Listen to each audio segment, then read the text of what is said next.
Su risa era un reflejo imitativo. Atención con el enunciado, un reflejo imitativo, es decir, ya pretendía copiar a alguien y además ya estaba mecanizado, era un reflejo, ya era un rebote, una respuesta, una reacción. Su risa era un reflejo imitativo, la traía puesta en la cara desde que ganó el concurso, como parte de un disfraz que se le había pegado a la piel. Imaginemos entonces una muy bella muchacha, una mujer que trae puesto ya en la piel esa risa de tanto repetirla, de tanto cubrirse con ella. Ahora se ha vuelto su rostro, pero ella sabe interiormente que es una mica, que es un plástico sobrepuesto a su piel, que es una capa de esa cebolla como nuestro ser, que hay que en este sentido despegar, pero esa máscara, esa persona que trae impuesta, es la que socialmente le va a permitir salir de un montón de situaciones horripilantes, básicamente dos, la pobreza y el rezago social. La pobreza, esa pobreza brutal, brutal porque no es una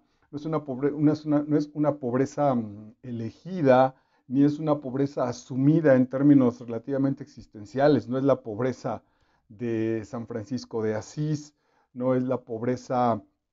de quizá los luchadores por una causa, de los revolucionarios, de alguna situación. Es una pobreza que ha ido desgastando la dignidad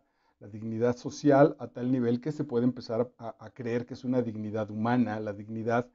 como esa integridad personal que nos permite dar una cara al mundo cuando está tan madreada, cuando está tan jodida, entonces soy capaz de ponerme una máscara que me proteja y que me permita socialmente moverme con el resto y básicamente con esa gente que me ve. Pero lo complicado es que en el fondo, como este personaje, yo sé que es una máscara y que estoy en este festival de mascaradas donde no nos atrevemos a quitárnosla, pues por temor justo al resentimiento, a nuestro rostro, pero insisto, no en una manera filosófica, en una manera vital, social, de un terror brutal ante los ojos del otro. Bueno, pues este relativamente simple enunciado ha sido la introducción de este texto espléndido, breve, poderoso, en su estructura lineal de llevarnos una historia de principio a fin. Podemos revisar de primera instancia este México políticamente jodido, muy dañado socialmente todavía, con personajes pisoteados en una lucha brutal por intentar alcanzar un lugar que medianamente sea digno de ser habitado, particularmente, insisto, ante la mirada de los otros. Los otros son profundamente eh, juiciosos, juzgadores, mejor pensaría, no son juiciosos, juiciosos tienen un sentido de riqueza, no, son juzgadores, son brutales, son señaladores, se me escapa, hay una obra de Dostoyevsky sobre el censor, creo que se llama El Gran Censor, entonces son censores los otros para castigar, pueden estar incluso peor que yo, pero su flamígero dedo me apunta y eso me genera angustia, me genera soledad, me genera un estrés brutal por, claro, pues por seguirme yo generando con esta supuesta importancia personal. Se trata de una novela del maestro Enrique Serna que se llama Señorita México. Es una gran metáfora sin términos sociológicos, sin términos antropologistas, nos retrata un México, nos retrata a partir de la señorita México el ideal a alcanzar en medio pues, de esta desafortunada pobreza en la que habitamos muchísimos, con situaciones sobre todo que pudieran ser de otra manera, pero bueno, ya nos encontramos ahí. Y entonces esta escala social, este avance social y sus brutales crueldades, pisar a los otros, volverse un tigre, traicionar,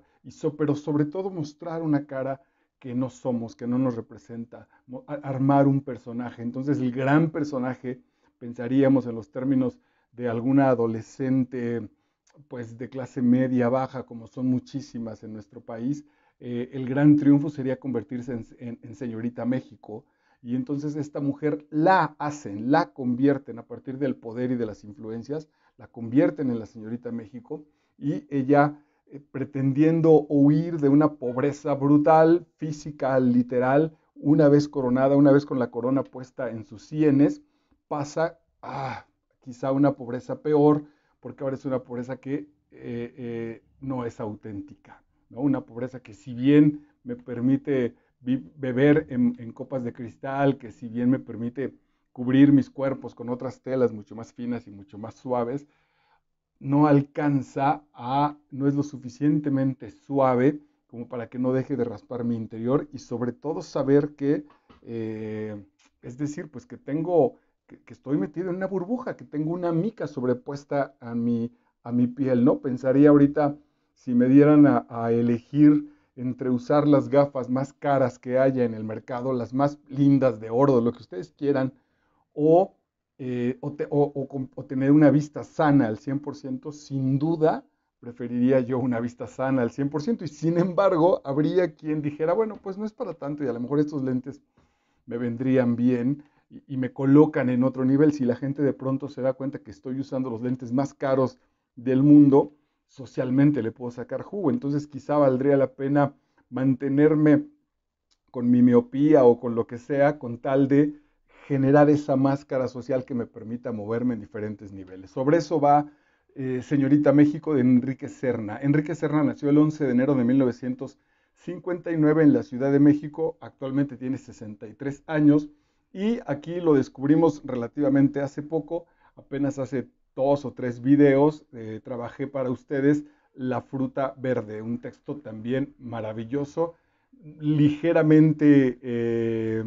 autobiográfico del maestro Serna, pero espléndido en su lucha de estos personajes, en el viaje hacia el interior de la familia, en esas relaciones tan cercanas, madre, hija, hermanos, etcétera, y cómo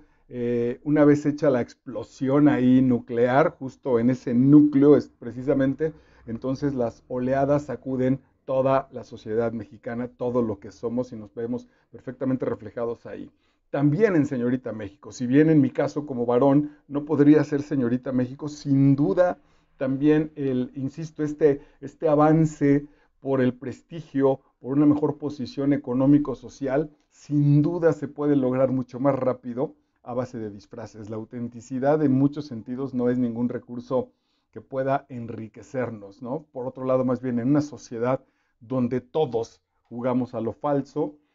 quizá la autenticidad sería el peor de los disfraces. Vamos entonces, en realidad tengo 5 o 6 citas de esta novela muy poderosa, breve, pero muy directa, como en general hasta ahora la literatura del maestro Enrique Serna. Estoy preparando para ustedes una cosa que se llama Se creía rey, que, ay, Dios santo, es un viaje maravilloso y creo que, en fin, bueno, por ahora diré que es un autor al que se le puede sacar muchísimo de riqueza de nuestro México, de nuestra realidad, sobre todo de quiénes somos, de la belleza literaria, de las estructuras caducas, del dolor brutal, cómo darle ese giro para intentar sanar, generar conciencia para nosotros mismos. Bueno, dice mi segunda cita que elijo de esta novela. A partir de aquella noche se perdieron el respeto y la confianza. Rodolfo fingía no darse cuenta de que Selene, su esposa, se acostaba con el senador y ella pronto adivinó que su marido ascendía en la Procuraduría por obra y gracia de sus descuidos. Evitaban las recriminaciones porque habían establecido el acuerdo tácito de no mencionar al tercero en discordia, es decir, ese senador, para mantener un saludable autoengaño. Brutal, pues el marido se hace de la vista gorda, diríamos, para vender, para ofrecer a la esposa a su jefe. El jefe aprovecha a la mujer, la viola, si se puede decir, aunque esté el consentimiento de ella, y cuando la regresa a casa no hablan del tema porque se cambian de colonia, van a una mejor, porque compran un carro, porque hay mejores muebles, porque hay viajes, etcétera. Se están prostituyendo, sin duda alguna. Esa es otra de las máscaras, ¿no? Justamente es esa. la señorita México es un disfraz de reina, esta brutalidad en términos éticos de vender a la mujer, quizá porque finalmente la fidelidad, la lealtad, la unidad, iba a decir espiritual, la unidad psicológica que posiblemente dio origen a esta pareja, otra vez la realidad la ha cancelado. O avanzamos así, mientras la mujer se entrega físicamente al jefe, al diputado este, al senador este, o no avanzamos. Y entonces nos espera una larga brecha de sacrificios, de hambres, posiblemente, incluso en muchos casos, de humillaciones sociales, de ser rebajados en la escala social. Entonces, bueno, pues lo más fácil es pasar por este cinismo. Los dos disimulamos el asunto y comemos 3 veces al día y tomamos agua cara. Ahí está el precio, ¿no? de estas posibilidades. Regresamos al personaje de la señorita México. Cuando la dejaron sola, esto es bien bonito, este es puro nivel 4, puro nivel psicológico, pero también espiritual, todo el ritual, todo el asunto por el que estoy pasando, todo, todos los aplausos, el éxito, las flores, el chulear el trabajo, toda esa parafernalia es perfectamente valorada cuando estamos solos. Ahí verdaderamente sabemos si estamos consiguiendo el éxito o si nos estamos engañando. Perdón por la referencia que voy a usar, pero cuando alcanzo o cuando he ido de viaje con la obra en la que trabajo, con el grupo de teatro Los Colochos, y en un teatro en España, toda la gente se pone de pie, el teatro lleno nos aplaude de pie durante una larga ovación y nos tratan de maravilla y cenamos maravilloso y el hotel es espléndido y hay entrevistas en la radio y en la televisión de un país extranjero y la gente grita Viva México y etcétera, pues sin duda es muy gozoso, de verdad es muy gozoso. Pero el verdadero éxito está en la soledad del hotel. Ahí está el asunto. Después de un baño, en mi propio caso, ahí vienen las reflexiones. Y maravillosamente, siempre ese momento pienso en mis hijos, en mis alumnos, en mi familia, mis hermanos, mi madre, mi papá, en las situaciones más cercanas, en mí mismo, en un enorme esfuerzo, en la divinidad, sin duda alguna. Y ahí valoro el proceso. Ahí diría que intento de manera más o menos honesta, decirme la verdad. Y ahí es donde, en esos minutos, es donde digo, vale la pena los sacrificios, el esfuerzo que se ha generado para estar, por ejemplo, justo ahí. En otro sentido, si esto porque además todos estos adornos son pasajeros y son falsos, pero si nos lo estuviéramos ganando, en el caso de mi ejemplo, de una manera desleal, si lo estuviéramos generando con mentiras, con prostitución, con corrupción, a mí me parece que ese momento justo es el que la gente evita, ¿no? Entonces, en lugar de terminando esto que te digo, el estreno y la cena y etcétera, en lugar de irme al cuarto a descansar y a reflexionar y estar conmigo mismo y celebrar este gozo, quizá mandar por ahí un par de mensajes a la gente cercana a mi corazón, entonces mejor me emborracho, mejor me sigo la parranda, mejor me hago pendejo, me autoengaño para que ese momento, si las cosas estuvieran mal plantadas, literalmente como una cuestión de cultivo, yo sé que hice una mala plantación, un mal sembrar, entonces no voy a dejar que ese momento aparezca. Aquí, en este caso, la señorita México tiene esta reflexión. Cuando la dejaron sola, se miró largamente al espejo. Necesitaba, atención con eso, necesitaba cerciorarse de que seguía siendo la misma a pesar de su nueva investidura. Un ejercicio relativamente sano, ¿no? Tengo la corona, soy señorita México, si bajo ahorita a mi hotel están los periodistas, en fin, el enorme cambio con respecto a cómo me mira la gente, pero yo al espejo sé que sigo siendo la misma. Con la corona en las sienes y la banda de satín atravesada en el pecho, parecía una muñeca de azúcar. Genial la metáfora del maestro Serna, ¿no? Es decir, que se va a deshacer o que quiere ser comida por el voraz apetito sexual de los hombres, de las mujeres incluso. ¿quién se comería el pastel donde estaba parada? ¿En qué es la señorita México? Una construcción para ser consumida, un disfraz para alguien, para satisfacer quizá de manera psicológica el hambre de ser, el hambre de trascendencia de un pueblo entero, pues en este sentido, ¿no? Así juega también la selección de fútbol, el equipo de fútbol que nos representa en los mundiales, así jugamos la gente que tenemos éxito, la gente que podemos tener la oportunidad de representar al país en otras circunstancias, así jugamos. Los demás ponen o ponemos nuestros anhelos, nuestras frustraciones en la imagen de otros,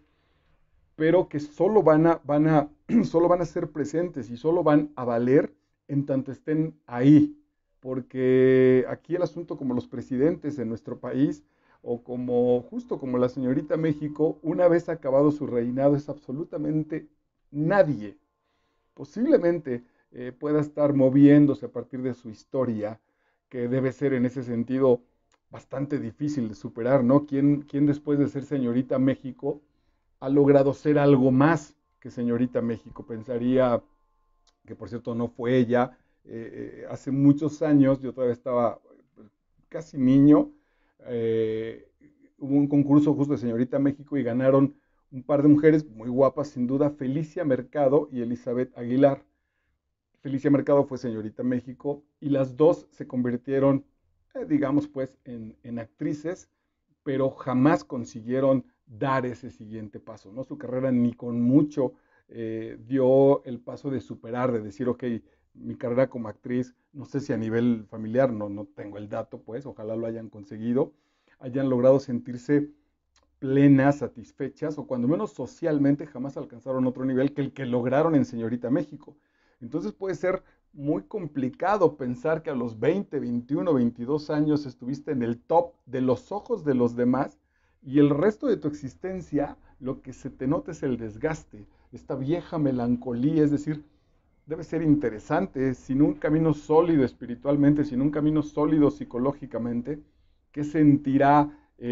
Lupita Jones, que además ella, por ejemplo, fue Miss Universo? ¿Qué sentirá en esa nostalgia de que mi éxito mayor estuvo hace 40 o más años justo, ¿no? Y cómo salir de esa devoradora social que implica que los demás pongan sus anhelos en mí. Ahora, esto a nivel como individual se vuelve también una gran metáfora de nosotros, porque no somos un pueblo que en conjunto tenga triunfadores, no somos un pueblo que en conjunto se mueva a partir de los éxitos del trabajo social, de ya no se diga de las competencias en cualquiera de los rubros a nivel mundial. Somos un país en ese sentido con muy pocos triunfos. Por ahí, pues, en algunas situaciones, seguramente como el box pensaría, el arte sin duda pues está mucho más valorado en el exterior, los artistas mexicanos en casi todos los rubros somos considerados mucho más valiosos en otros países que nosotros mismos. El gran porcentaje de nuestro pueblo, bueno, no sé si incluso sea capaz de responder quién fue Octavio Paz y quiénes fueron Octavio Paz y Carlos Fuentes, de distinguir quién escribió y saber algo como tal en términos literarios de Juan Rulfo o de la tradición poderosísima pictórica del brutal desgaste que ha vivido el cine y que sin embargo, bueno, tiene ahí sus chispazos hollywoodenses muy loables, sin duda alguna, muy importantes, pero sin reconocer una especie de tradición, de sustento histórico en el caso del arte que representaría a México, que es mucho más valorado como tal afuera que lo que tenemos, que el valor que recibimos los artistas en nuestro propio medio. Eh, en, esa, en esa selva de mediocridad, entonces ser señorita México, como lo manifiesta esta novela, es poner todos los anhelos en esa y una vez que no los tengas, regresas al anonimato de todos los demás y posiblemente incluso a esta perpetua desvaloración, ¿no? A este perpetuo estás envejeciendo, a este perpetuo ya no eres, a estos perpetuos reproches o a este eterno pago de una factura que duró muy poco. una factura que está pagando una experiencia que en realidad, como el azúcar, de ahí lo estoy tomando, se diluye en un vaso de agua. Caía en letargo de aburrimiento, echada sobre la cama que hacía y deshacía cada media hora, para tener algo en que entretenerse. Imagínense después de ser señorita México, este proceso, o a punto de serlo, este proceso de estar literalmente en la nada. La libertad era dar vueltas en círculo, mirarse al espejo y sentirse débil, cobarde, pequeña. Es brutal, por esto esta novela es una joya. Porque, ¿qué nos espera al resto si la señorita México encerrada en un cuarto de hotel, porque no habla el idioma de la ciudad donde está, porque no tiene quien la acompañe, porque no tiene nada que aportarle al mundo más que su imagen física? Entonces prefiere quedarse encerrada en estos hoteles en algún rincón europeo, y ella misma, la belleza, la representante de la belleza mexicana, frente al espejo se siente débil, cobarde y pequeña. Es brutal, pero es maravilloso, porque si eso le pasa a ella, ¿qué nos pasa al resto de los habitantes, de las mujeres, de los seres humanos de este país? Última, última cita que hago contigo. eh,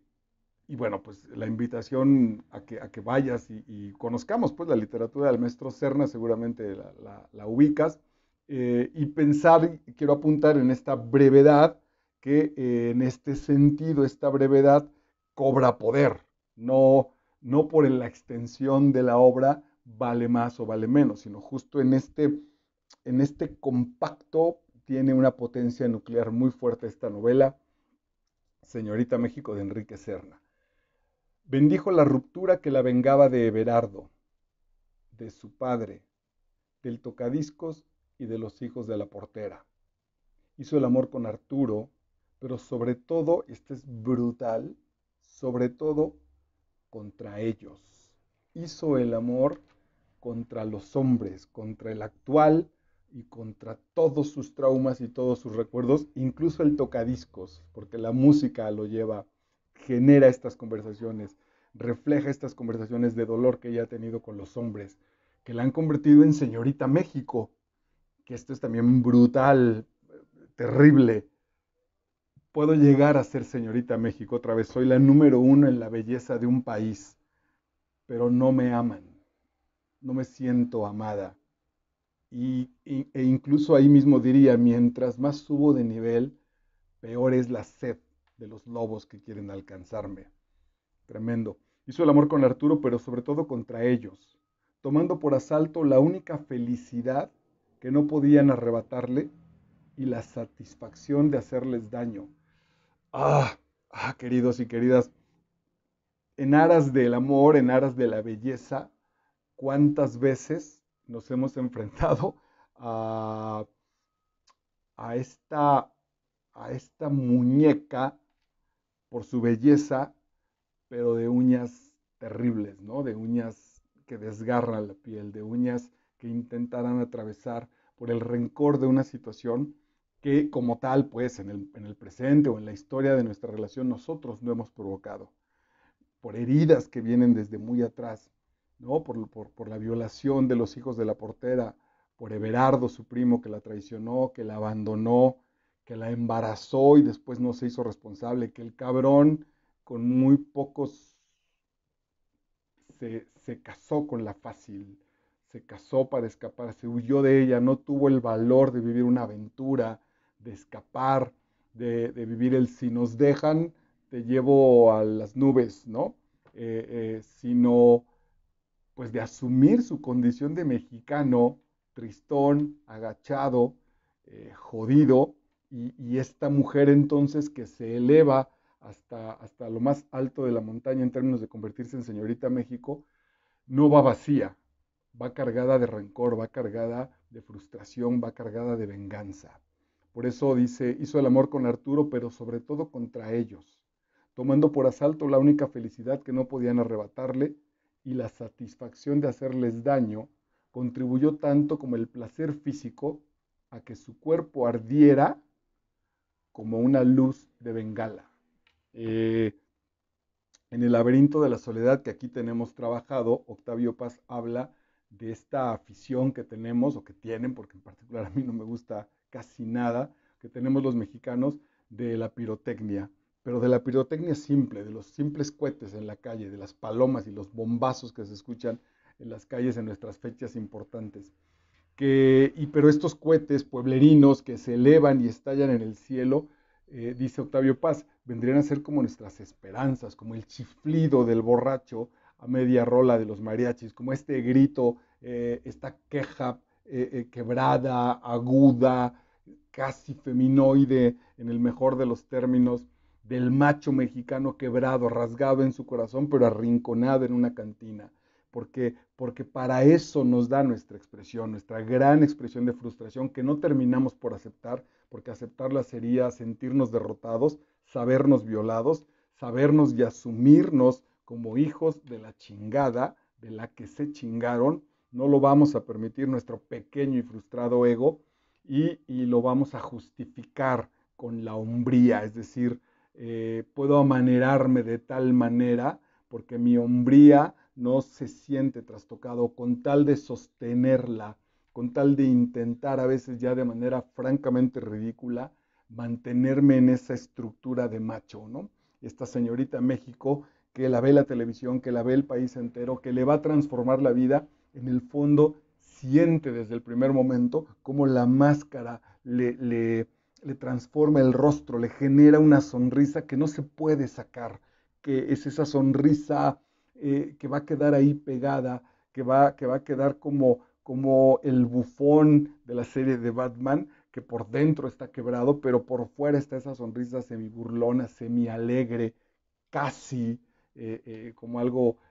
también muy típico en nuestro país, el casi, el ya merito, el por poquito, puesto en esa sonrisa brutal. Y ese placer físico que por una noche vive,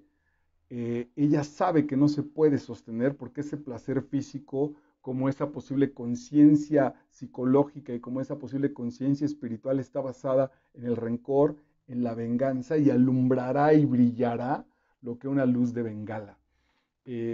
Ahora que lo pensaba, a mí me gustan mucho esas luces en épocas navideñas, y me entretenía mucho, mis amigos la aventaban y la hacían volar y etcétera, y me bastaba con verla, y hasta ahora reflexiono que me quedaba también un buen rato con la luz de bengala apagada, y la tristeza que generaba, ¿no? Esa luz pasajera, vibrante, llena de chispas, y de pronto ya vencida, absoluta y totalmente inservible, ese pedacillo ya de metal barato, trastocado o usado, es una enorme metáfora brutal, muy dolorosa para la Miss México y para el éxito en un país como el nuestro. En una luz de bengala, en salí en la tele, en hice un disco, en gané este torneo, y después me apago con luz de bengala y me doblego y paso a ser parte de la basura, del rincón, de los desperdicios, porque no hay un sustento en mí, no ha habido un sustento en mí que lo sostenga, y tampoco hay un reconocimiento social. Es una especie de fortuna, de suerte que colocará allí a algunos, pero irremediablemente para que se apaguen en un país triste, en un país abandonado, en un país cuyas pretensiones más importantes están en ser señorita México, o en que la selección de fútbol gane, o en que anteriormente esa era la tradición. Aquí vamos a presentar dentro de muy poco quizá la siguiente lectura, el Rayo McCoy, entre que este boxeador popular alcance el éxito, y una vez ahí arriba este gran Julio César Chávez me dé esperanzas de que algo pueda hacer. Y después evidentemente se humaniza, se mexicaniza con nosotros y fracasa y se mete en las drogas y la pasa muy mal y se convierte en uno más. Y quizá ahí está lo terrible, que claro, lo admiré y lo aplaudo, pero cuando lo veo derrotado es cuando lo gozo verdaderamente. Está padre que lleguen los mexicanos y que triunfen, pero está más padre cuando se caen y cuando se vuelven a convertir en mí, cuando se vuelven a convertir en el ciudadano del camión apretado, en el ciudadano que hace colas, en el que necesita influencias para medianamente salvarse en esta brutal jungla, muy bien representada también en otros textos aquí por el maestro Jorge Volpi, por ejemplo. Señorita México, Enrique Serna, recomendable. Estás en Master Vidal en YouTube. Soy Marco Vidal. Muchas gracias.